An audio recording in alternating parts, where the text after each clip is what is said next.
Her Excellency Minister of Finance Ibu Sri Mulyani Indrawati, His Excellency Governor of Bank Indonesia Bapak Peri Warjio, colleagues from all the media, both domestic and international, a very good afternoon. Assalamualaikum warahmatullahi wabarakatuh. To begin this press conference, I would like once again to thank all the media for all the news coverage here in Nusa Dua, Bali. I wish you all in a good health. In line with Indonesia's G20 presidency in 2022, entitled Recover Together, Recover Stronger, G20 finance ministers and central bank governors converged in Bali to attend the third finance ministers and central bank governors, or FMCBG, meeting on 15 to 16 July 2022 and prepare discussions materials for future commitments in the finance track.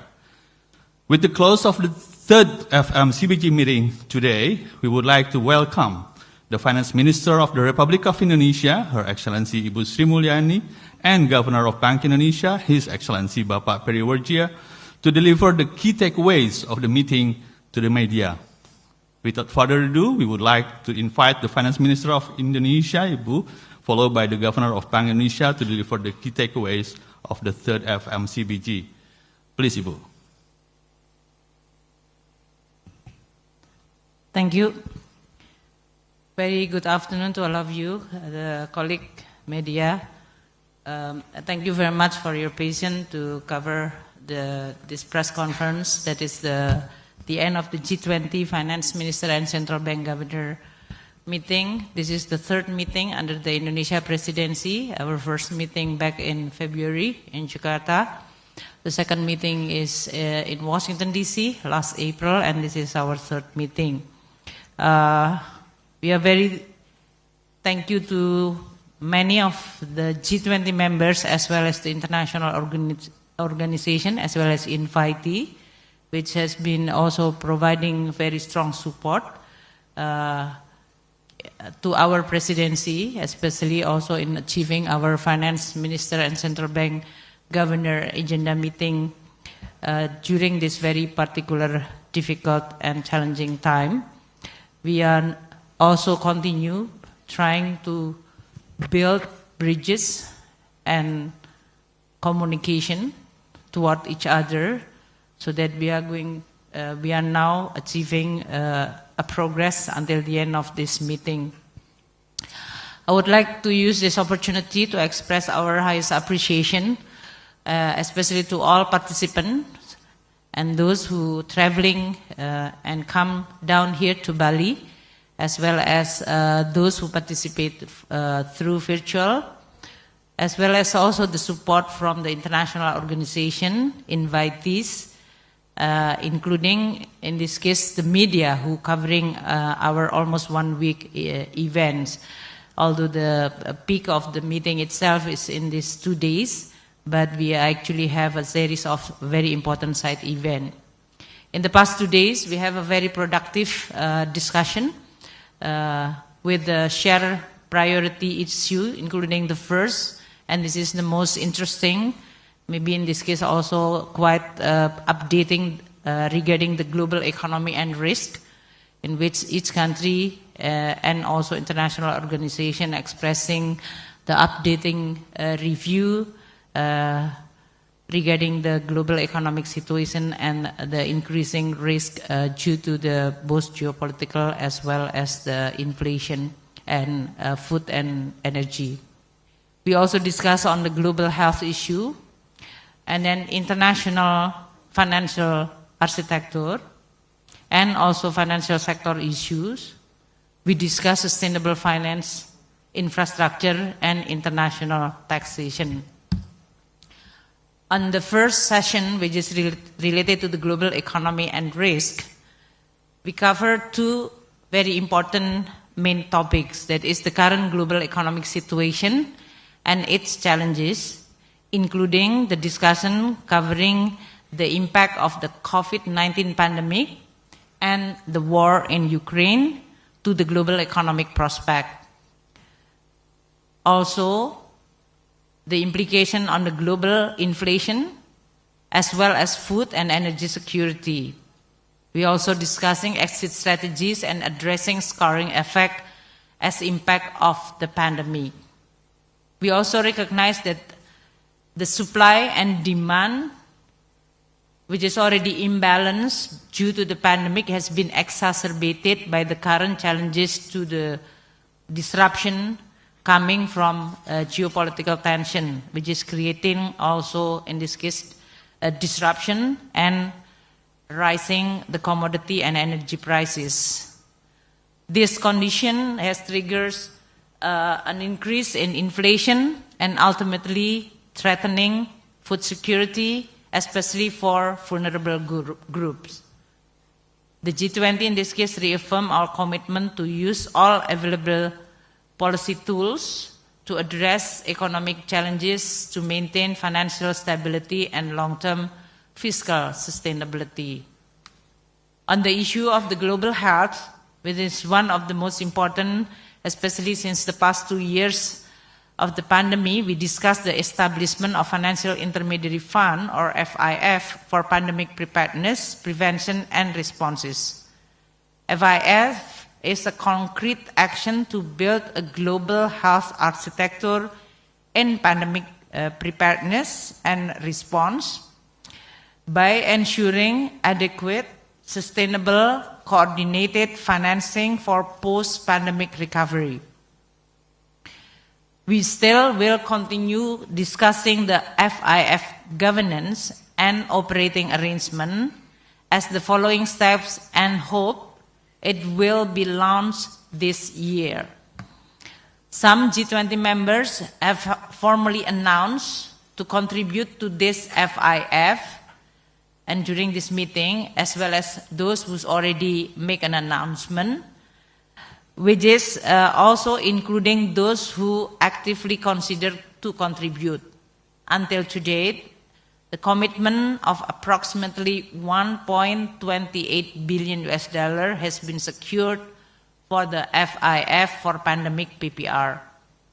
This is also including the contribution from the United States, the European Commission, Germany, Indonesia, Singapore, the United Kingdom, the Wellcome Trust, the Bill and Melinda Gates Foundation, and also some other countries which have conveyed their commitment during the third FMCBG meeting, that is the past 2 days, namely Italy, China, and United Arab Emirates, Japan, and Korea. The World Bank, in this case, through their board meeting on June 30th, agreed to continue next step to establish the FIF and Joint Finance and Health Task Force, or JFHTF, co-chair, which is Indonesia and Italy, will continue working with the FIF founding donors. Also, we will work with World Bank and WHO and other relevant stakeholders to finalize the design of the governance and then also the FIF ahead of its operationalization, as well as developing finance and health coordination arrangement for pandemic PPR financing. On a topic related to the sustainable finance, we underline the critical role of sustainable finance for green, resilient, and inclusive global economic recovery and achievement of the 2030 Agenda for Sustainable Development, as well as the Paris Agreement. Discussion on the G20 Sustainable Finance Roadmap has made progress, developing framework for transition finance and improving the credibility of financial institution commitment for the transition toward net zero and scaling up sustainable finance instrument with a focus on improving accessibility and affordability. We also discussed policy levers that incentivize financing and investment that support the transition. Yesterday also marked a very important milestone for Indonesia, where we launched the Indonesia Energy Transition Mechanism, or ETM, country platform. We believe this is a very important momentum to call all members and beyond to deliver our climate financing commitment with tangible and implementable initiative. The Energy Transition Mechanism is an ambitious plan that enables the upgrades of Indonesia energy infrastructure and accelerate the clean energy transition toward net zero emission in a just and affordable manners. On the topic related to the infrastructure, which is we discussed this afternoon, we have discussed quite a range of issues, including quality infrastructure investment indicators, G20 blueprint for scaling up in infratech financing and development, and also developing a framework on how to best leverage private sector participation to scale up sustainable infrastructure investment. We also discussed the future of global infrastructure hub. In this session, finance ministers as well as central banks governor reaffirmed the commitment to revitalizing infrastructure investment in a sustainable, inclusive, accessible, and cost-effective way. The G20 also underlined the importance of public-private sector collaboration, scaling up sustainable infrastructure investment and potential complement investment, including public investment and finance provided by multilateral development banks and developing policy toolkit to mobilize financing mechanism to enhance infrastructure investment in cities as well as regions. The members also endorsed the G20 blueprint for scaling up infratech financing and welcoming the development of global infrastructure hub for long-term future. On a global or international tax package, the presidency, we thank members for their ongoing commitment to implement our historic agreement on the G20 OECD 2 pillars international tax package. On Pillar 1, significant progress has been achieved in elaborating the comprehensive technical rules of the new taxing right for market jurisdiction. On Pillar 2, progress including the finalization of the commentary to model rules to assist countries to bring the global minimum tax into domestic legislation. During this finance minister and central bank governors, we also discussed two other topics, namely tax and development, as well as tax transparency. The G20 members underline the urgency of technical assistance and capacity building carry out the agreement on the two pillars. Members also support the progress made on implementing internationally agreed tax transparency standard, including regional effort as well as welcoming the signing of Asia Initiative Bali Declaration. This is 11 jurisdictions who signed the Asia Initiative Bali Declaration. The Indonesia G20 presidency has also organized a series of seminars back-to-back with the G20 meetings. That's why we have a full week here in Bali, which is also designed in order for us to be able to provide not only just the seminar activity, but this is also strengthening the message of the Indonesia Finance Minister and Central Bank Governor's finance track agenda. The presidency theme of Recover Together, Recover Stronger has been reflected in many of our side events. The G20 high-level seminar on strengthening global collaboration for tackling food insecurity. This is also one of the very timely discussion in which some ministers, including international organizations like WTO, World Bank, FAO, and IMF, also discussing about strengthening global collaboration for tackling food insecurity. This seminar, the high-level seminar, is joint host by Indonesia and Saudi Arabia, have the goals to addressing the current food and its related challenges as well as potential global collaboration. Under this topic, we expected to understand the perspective and gather up to-date data on the current situation to identify data-driven solution.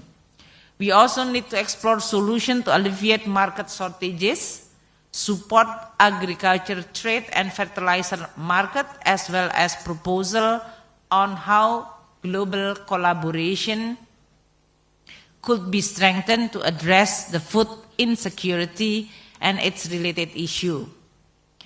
And then maybe Pak Peri will also explain later on. We also have another high-level seminar on macroeconomic policy mix for stability and economic recovery, in which we also invited many of the very high profile, prominent economists as well as finance minister and central bank governor to speak. During this seminar, we discussed the importance of macroeconomic policy mix. Members also discussed that we need to coordinate between policymakers, whether this is monetary policy, fiscal policy, and real sector policies that play a crucial role in economic recovery. I will give time to Pak Peri now to provide also the result of our meeting, the third Finance Minister and Central Bank Governor meeting under the G20 Indonesia Presidency. Pak Peri. Thank you, Minister Sri Mulyani. Let me just add a number of points which is being discussed in the G20. I will touch upon first on the macroeconomic policy to address the global challenge with rising inflation and slowing global economic growth. Number two, I will touch upon also on the financial sector reform. Number three is about payment, cross-border payment, and number four, about strengthening the role of international organization. First, on the macroeconomic, there is a commitment among the G20 members to well-calibrated, well-planned, and well-communicated macroeconomic policy to address the increasing challenge of inflation and slowing down economic growth. First, the response consists of fiscal, monetary, and financial sector reform. On that aspect, Indonesia presidency has developed G20 presidency note on policy setting for exit strategy to support recovery and addressing scarring effect to secure future growth. This note, by drawing together key information on the experience of G20 members in dealing with the pandemic.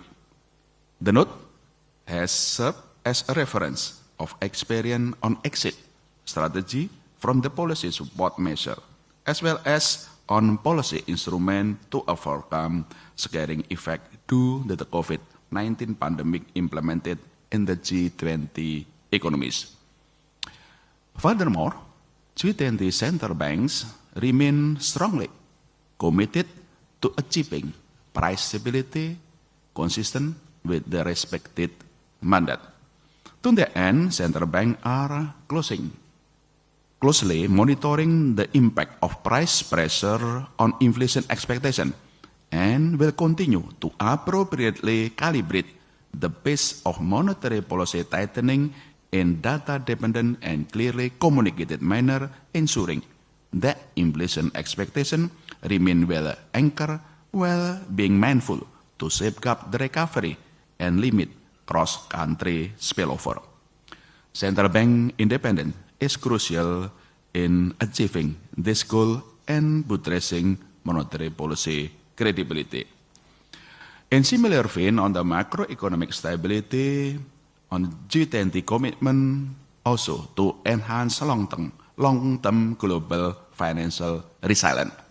In this regard, the G20 will continue to monitor the risk of increasing capital flows volatility, negative spillover, and uneven market conditions by taking into account the completed review of the IMF institutional view on capital flows. The continued work on the operationalization of the IMF integrated policy framework, the policy coordination, fiscal, monetary, as well as on the financial sector. And furthermore, also integration and coordination with BIS macro financial stability framework. The G20 has discussed the need to strengthen collective understanding in formulating an appropriate policy mix. This is intended to help countries on how to use multiple tools in concert for macro and financial stability objective. Of course, the exact mixture will depend on the development and the challenge of each respective countries. Second, on the financial sector issues, the G20 continue a commitment to strengthening and safeguarding financial system stability amidst the ongoing challenges of global financial condition. In this aspect, the financial institution already implemented various extraordinary policy to improve their function as intermediary to support the economy. As recovery from the pandemic is underway, the G20 has discussed exit strategy and mitigation of scarring effect in the financial sector, as well as effort to address vulnerabilities in the non-bank financial intermediation, NBFI, which focus on assessing and addressing vulnerability in specific areas that may contribute to liquidity imbalances. In addition, the G20 continue to strengthen the global financial sector through enhancing risk monitoring and through optimizing the benefit of technology and digitalization. In this context, the G20 continue to enhance supervision and regulation of crypto assets, including assessment on risk to financial stability from crypto assets, public awareness of the risk, and emphasizing the urgent need for an adequate regulatory and supervisory framework through international cooperation, recommendation to promote a consistent international approach to unbanked crypto assets, and international work step to develop a global framework, guidance for stablecoin arrangement, which is expected to ensure any stablecoin arrangement observe all relevant principles of the CPMI. G20 also look forward to the Financial Supervisory Work Report on regulatory and supervisory approaches to stablecoin and unbanked crypto assets in October 2022. On the cross-border payment system and central bank digital currency, the G20 has made enhanced cross-border payment as priority to achieve faster, cheaper, more transparent, and more inclusive cross-border payment, as this would develop and deliver widespread benefit for economics worldwide. During Indonesia presidency, the G20 is committed to continue deliberation on payment system in the digital area. Some achievement or progress include G20 Roadmap for enhancing cross-border payments for faster, cheaper, safe, and inclusive cross-border payment. As a part of the implementation of the roadmap endorsed in October 2020, the G20 continue its commitment to explore how central bank digital currency could potentially enhance cross-border payment. Cross-border payment and market infrastructure, BIS Innovation Hub, IM World Bank has submitted a report on option for access and interoperability of CBDC for cross-border payment. The macro-financial implication of the central bank digital CBDC also being discussed, as this may be contribute to facilitating cross-border payment while preserving the stability of the international monetary and financial system stability. Apart from the G20 in ASEAN, the ASEAN 5 cross-border payment connectivity, they also showcase of regional implementation of the G20 Roadmap for enhancing cross-border payment. The ASEAN 5 Central Bank, which is Bank Indonesia, Bank Negara Malaysia, Monetary Authority of Singapore, Bank of Thailand, and Bangko Sentral of the Philippines, will now is working toward a general agreement on payment connectivity among the ASEAN 5. On financial inclusion, digital financial inclusion, G20 and Global Partnership on Financial Inclusion reaches on the report on the financial inclusion framework on harnessing the benefit of digitalization. The digital financial inclusion directed toward more development of the micro and SME, women, youth, and social program. In this aspect, action plan is being also developed, and that will be a reference for member country to move forward on digital, economic, and financial inclusion. Last but not least, there is also discussion on the strengthening of the international organization. On the IMF, there is agreement on SD special drawing right channeling, which is a global initiative under G20, whereby the G20 continue to highlight the importance of strengthening the international financial architecture. In this regard, G20 welcome the pledges amounting to 73 billion US dollar through the voluntary channeling of SDR, and call further pledges to meet the total global ambition of 100 billion US dollar that will be strengthening the global initiative on resilient and sustainable trust, as well as on the IMF program for reducing poverty and also a number of debt problem.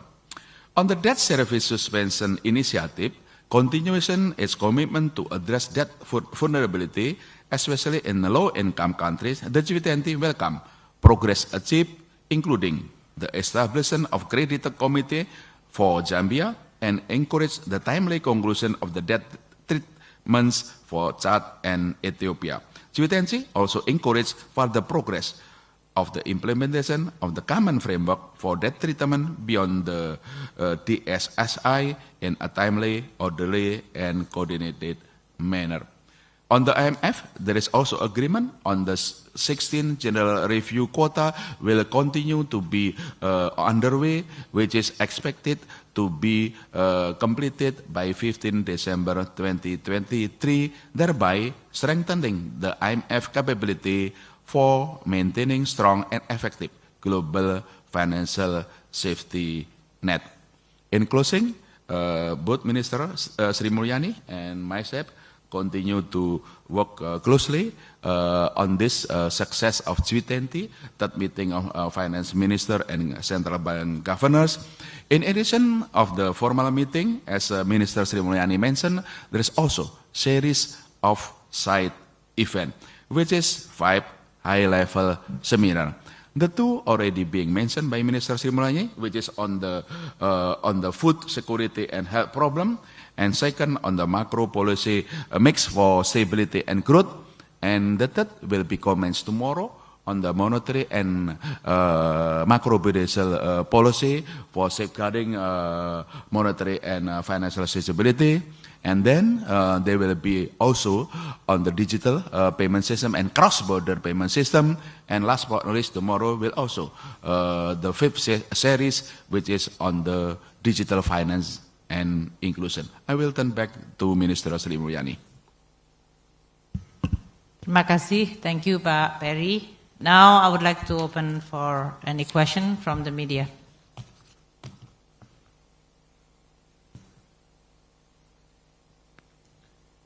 If I may, Ibu, So we will start with the first three questions, and then followed by the next three questions. I will start with the colleague from the right side. Please raise your hand, state your name and your institution, and of course your question. Please, gentleman with the blue shirt. Hello. Hello. Good afternoon, Pak Peri and Bu Sri Mulyani. I have two questions, especially with regards to what you have just said. Is it can be counted as a communique for the G20, or if it's not, then why there is no communique, and what are the countries, what are the major sticking points that the G20 members cannot agree? That is my first question, and my second question would be about, is there any discussion led by the US about price caps on Russian oil in the meeting? Thank you. Can you say your name and institution? Marcio from the AFP. Thank you. The second question, please jump in with the, okay, from the center.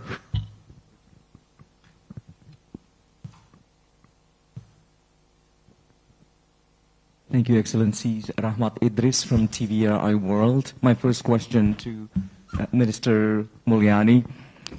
Excellency Minister, the food insecurity issue has been added as an additional mission for the ministers and governors of central bank to discuss, to deliberate for the third FMCBG here in Bali. What were some of the most significant outcomes in regard to this additional issues? Did we really find a common grounds to amp up food productions, and what are the financial mechanisms to support it? And to Governor Perry, I'd like to get your insights, your takes on the green finance, as we know that it's one of the hottest issues on the table right now. What kind of support from Indonesian government to sort of include the sustainable finance into the blueprint of what you do? Thank you. Thank you. The third question from the left. Okay, gentleman from the behind.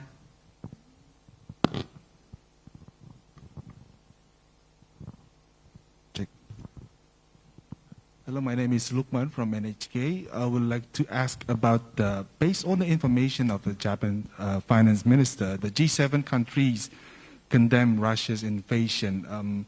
How did the other countries stand on this issue, and how did the Russia respond? And the second question is, how did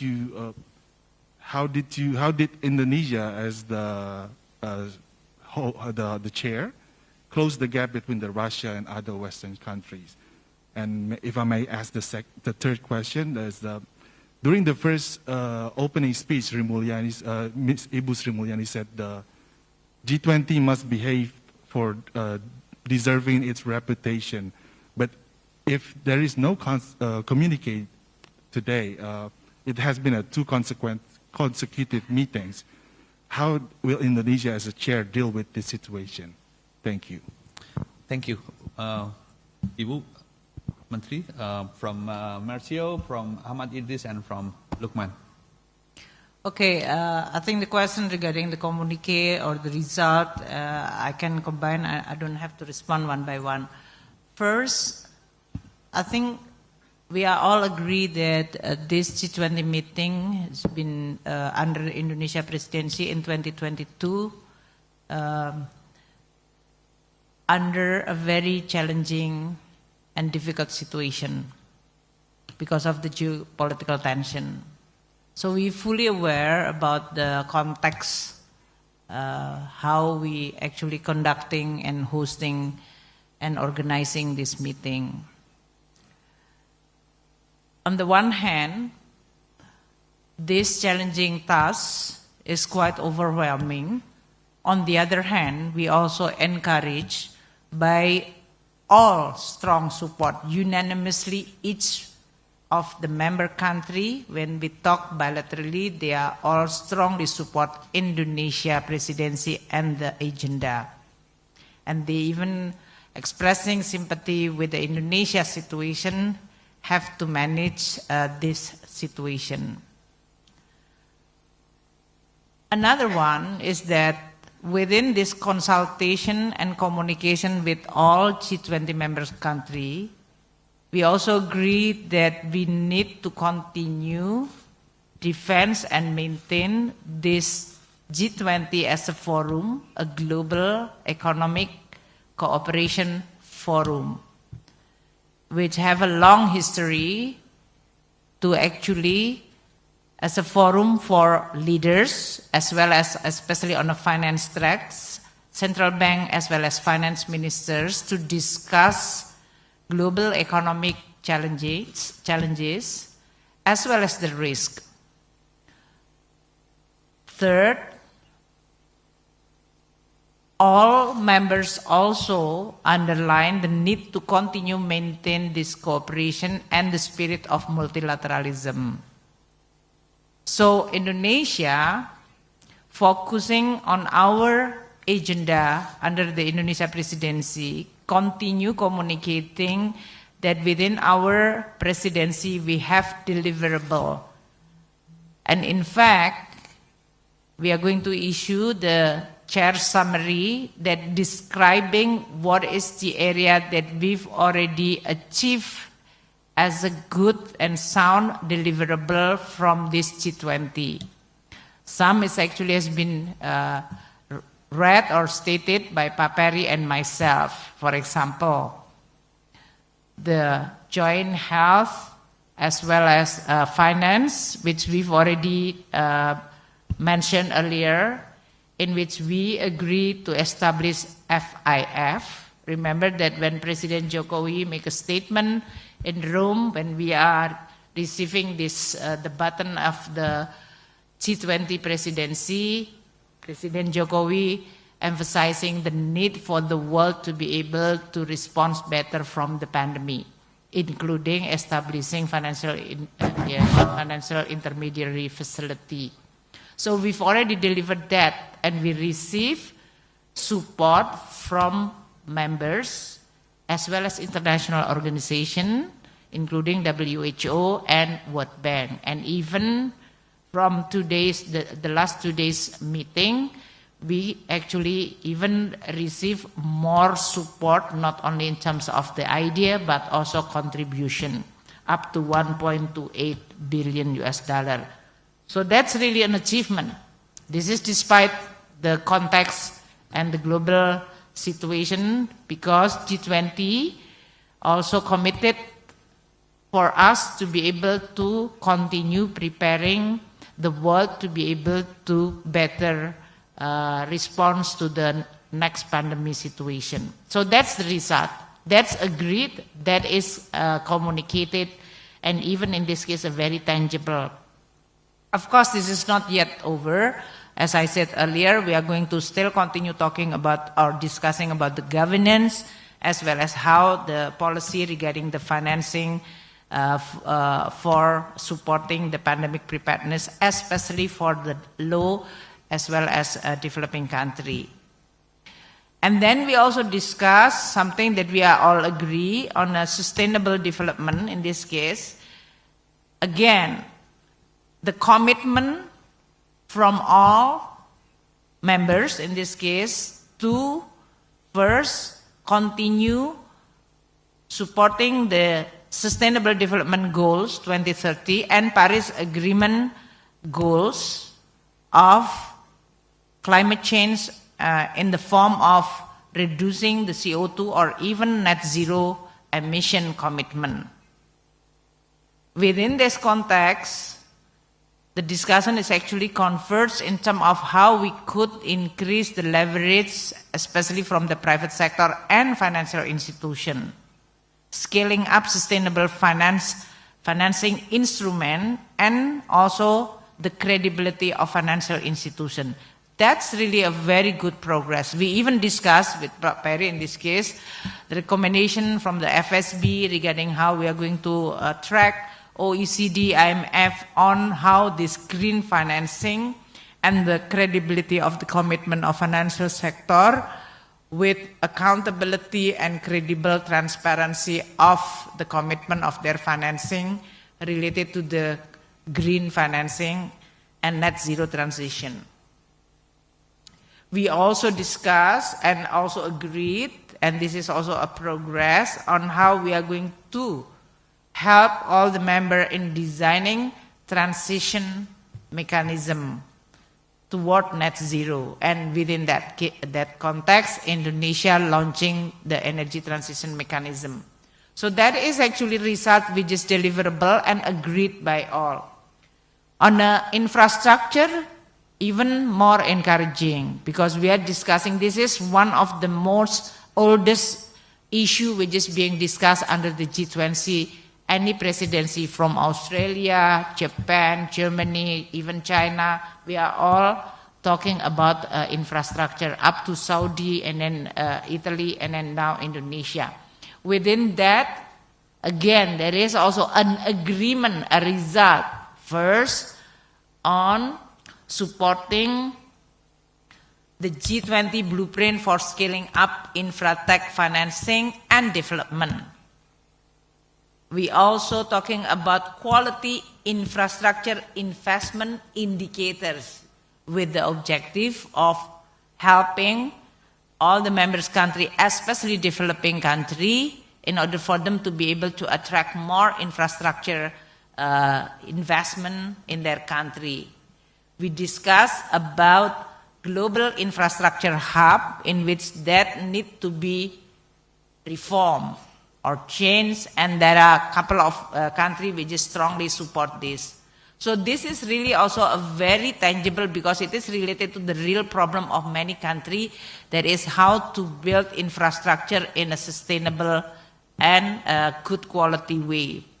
There is, as I said, G20 blueprint and global infrastructure hub, and also mobilizing financing mechanism to enhance infrastructure investment in countries, especially in cities and region. So it's a very concrete result and being discussed by central bank as well as the finance minister in order for us to be able to realize this kind of potential and addressing the issue which is very concrete.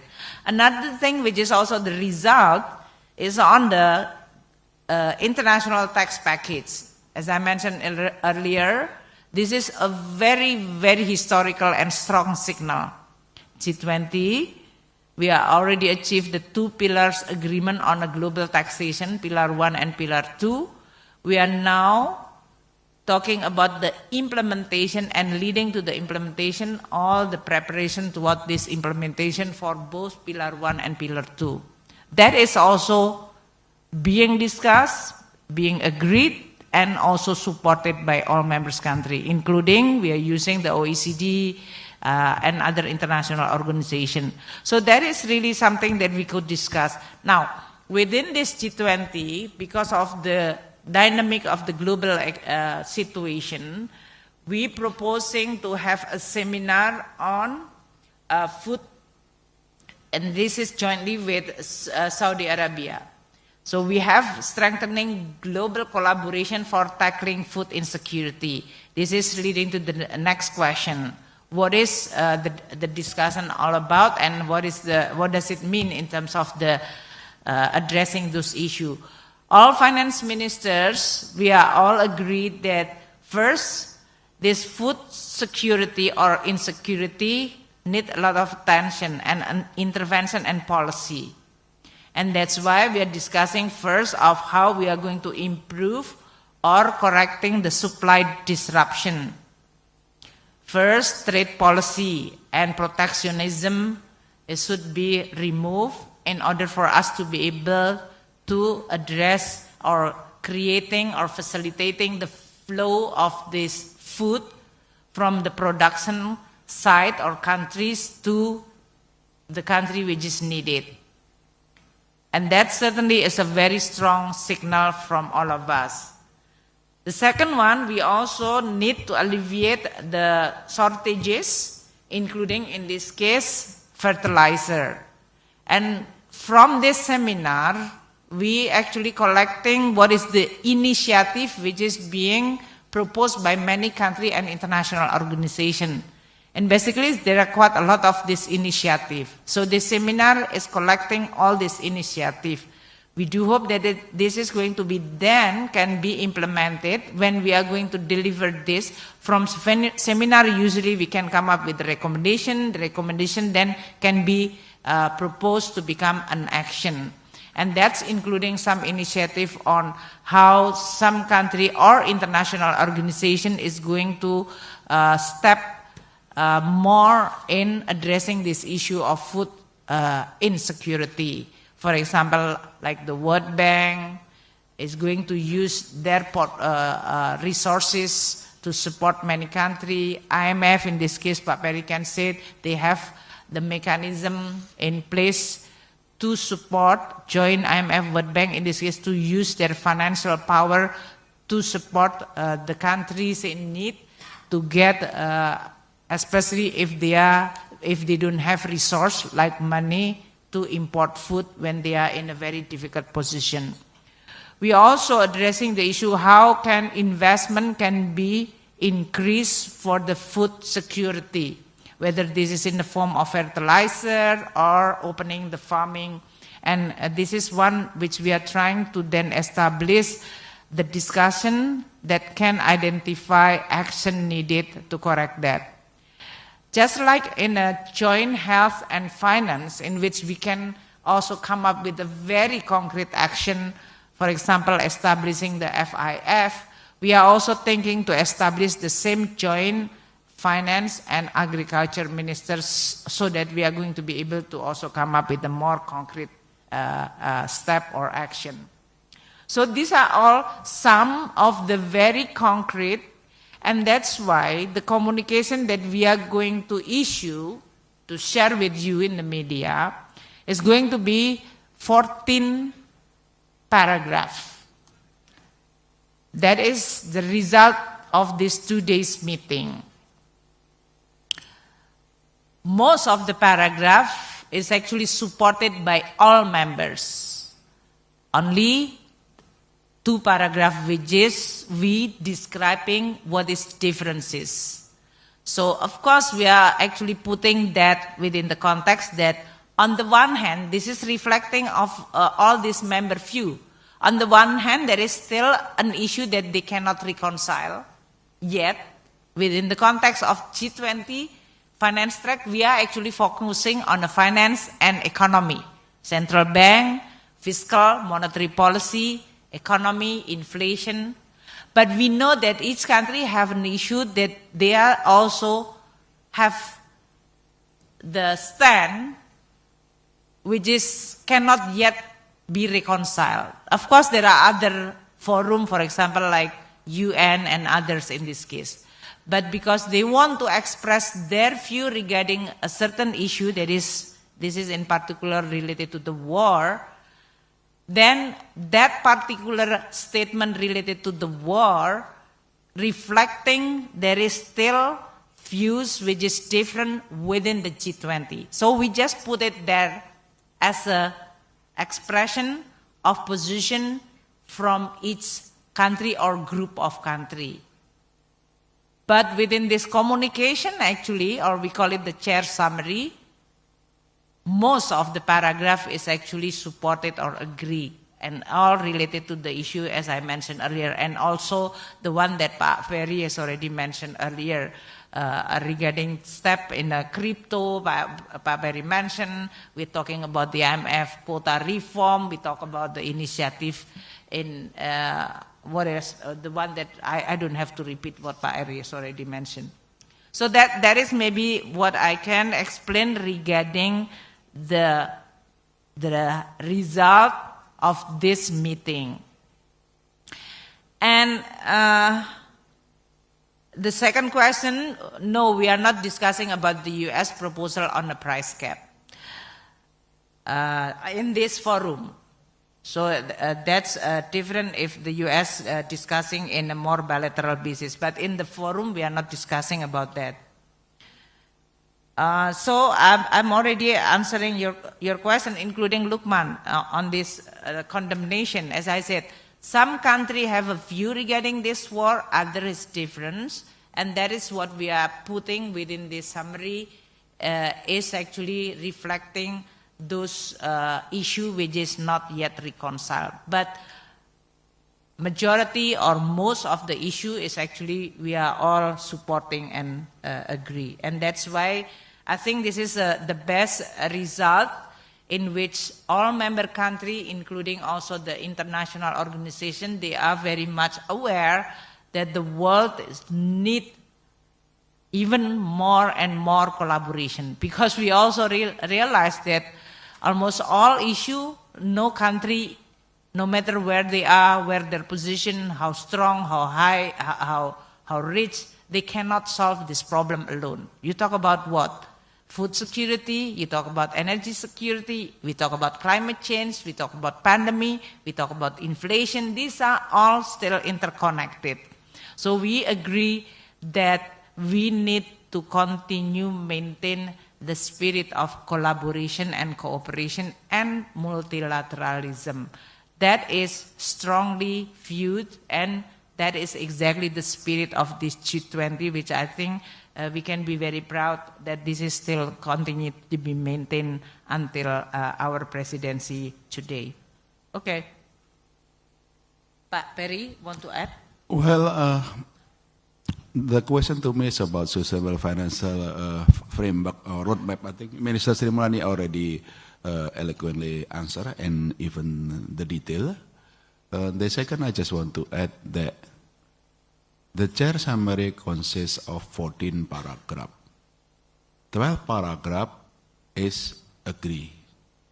So I think you can, the 2 paragraphs really think, of course, there is some disagreement on the war, implication, and how to respond it.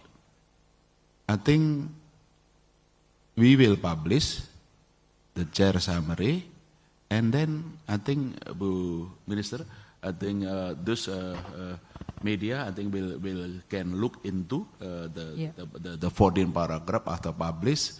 After that, I think if there is some more detail elaboration, I think our team will also be able to go into the detail. I think the main result, as I said, we work very hard, Minister Mulyani and myself, and this is the achievement, the substance, the progress is more than expected. So many progress that we have achieved, including that I was already explained on the how dealing the macroeconomic stability, on how financial sector reform, cross-border payment system, financial inclusion, and also progress on green finance. So many progress that already has been. That will be incorporated in the paragraph 3 to the 14 on the chair summary. The 2 paragraphs that Minister Sri Mulyani mentioned is about the implication of the war to global economy, as well as also dealing with some of the aspect of the food security and so on. I think if I can add all those and then follow on up, of course, our team can also do the briefing after the publication. Thank you, Minister. Thank you. Okay. Okay. Okay. Thank you so much. Second round, and then that's it. 2 saja. Waduh. Okay, the next 2 questions, please. Please. Good evening, Minister and Governor. My name is Trian, Investor Daily. Maybe Minister can explain about in yesterday discussion, many delegates raised concern about the growing risk of low-income countries caught in debt trap. What are the concrete results from the G20 resolve this issue? And any new countries ask for debt relief after Chad, Zambia, and Ethiopia? And will Sri Lanka be helped in increasing debt relief? And number 2, will there be any new countries pledging to join the recently launched Asia initiative? And maybe how much estimate tax revenue from the Asia initiative? Thank you. All right, the last question, please. The gentleman from the back. Okay. Thank you for taking my question. My name is Magdalena from Radio Republic of Indonesia. I just want to ask one question. We know that the main problem of this economic catastrophe is geopolitical tension. Maybe G20 forum cannot take position to stop this tension, but maybe is there any commitment or amongst the G20 countries to take real steps in short term, at least to prevent global inflation from going higher? Thank you. Thank you. Please, Ibu. Okay, G20 is the economic premier forum, but this is not a creditor forum. So first, there is a recognition that there is a worrying debt trend, which is especially, we also discuss, for example, like the advanced country monetary policy, which is in order for them to focus on the inflation, it could also have a potential spillover. The spillover effect of their action can be in the form of capital outflow and then also debt problem. So we recognize those problems within the discussion on the global economic situation today. We also mentioned, especially this is related to the what you call it common framework. This is the framework to discuss or to address the issue of the debt in low-income country. And within this common framework, how the creditor and debtor should and could meet and then negotiate or discuss regarding their debt problem and also the need to restructure.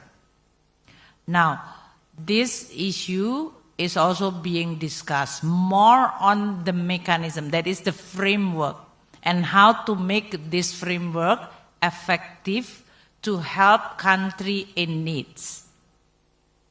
And that's why the discussion is more on in terms of how to communicate this, is really on whether the common framework will become the platform that can be used by country in the debt distress to get a certainty, what you call it, more effective and timely as well as predictable debt restructuring or debt discussion.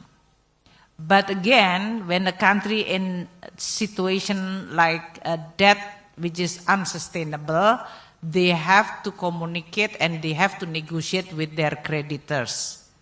Now, if the number of countries which is in a debt problem increase, then this kind of mechanism should be more predictable, timely, because we don't want the situation becoming worse for a number of countries, and then it can also create another spillover.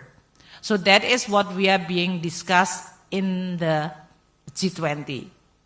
Of course, within this case, countries who providing a lot of lending, as well as international organizations like IMF, World Bank, they are the one who will be then have to develop more. But G20 urging for all parties to be able to come with a mechanism to address this debt problem, which is now being faced by many countries.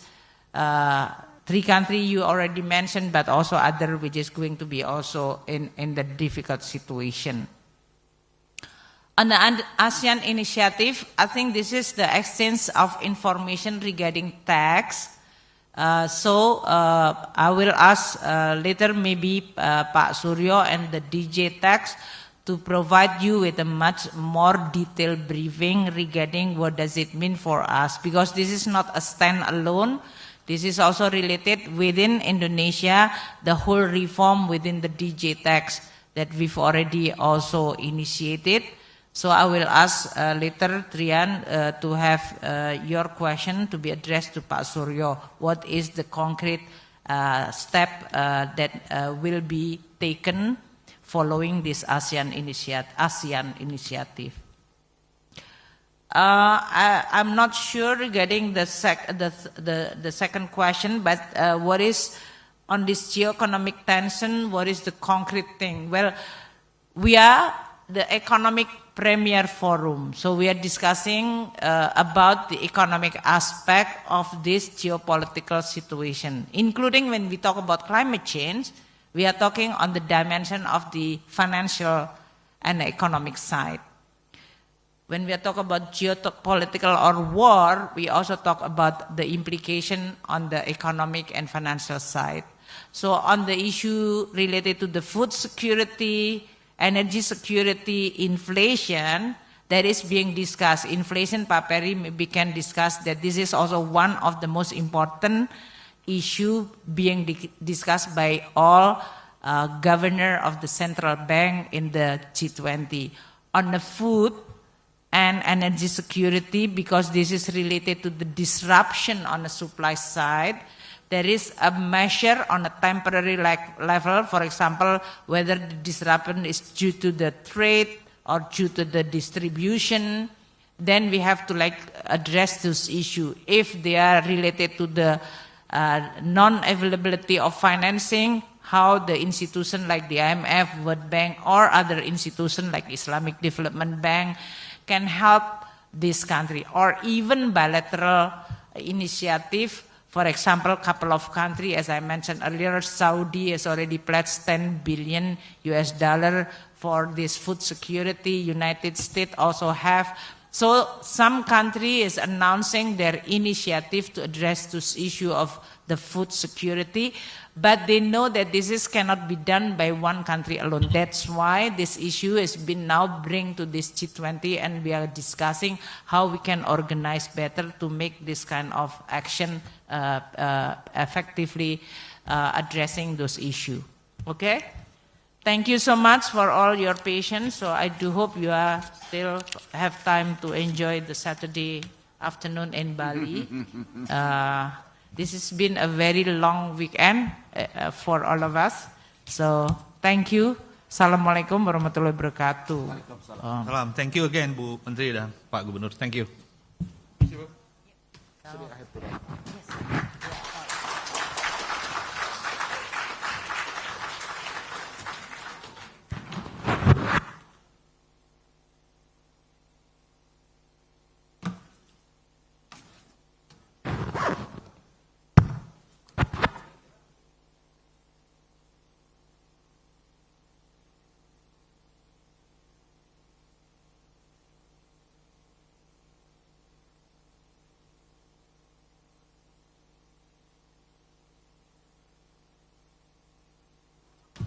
Ya, foto boleh. Saya masih mau ada satu pengumuman, tapi ini karena tidak ada hubungannya dengan G20, jadi saya akan umumkan. Ya. Dalam bahasa Indonesia sekarang. Alhamdulillah.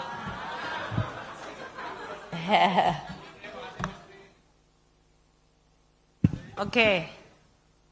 Teman-teman wartawan, saya gunakan kesempatan ini untuk sekaligus mengumumkan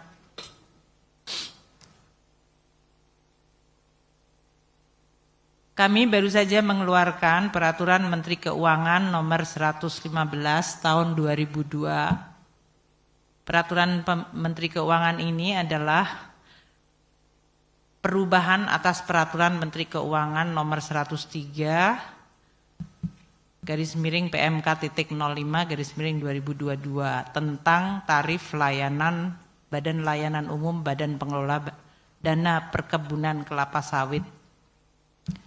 Ini menyangkut pajak ekspor yang mungkin banyak sekali yang sudah disampaikan di publik. Pada dasarnya Peraturan PMK nomor 115 ini adalah memberikan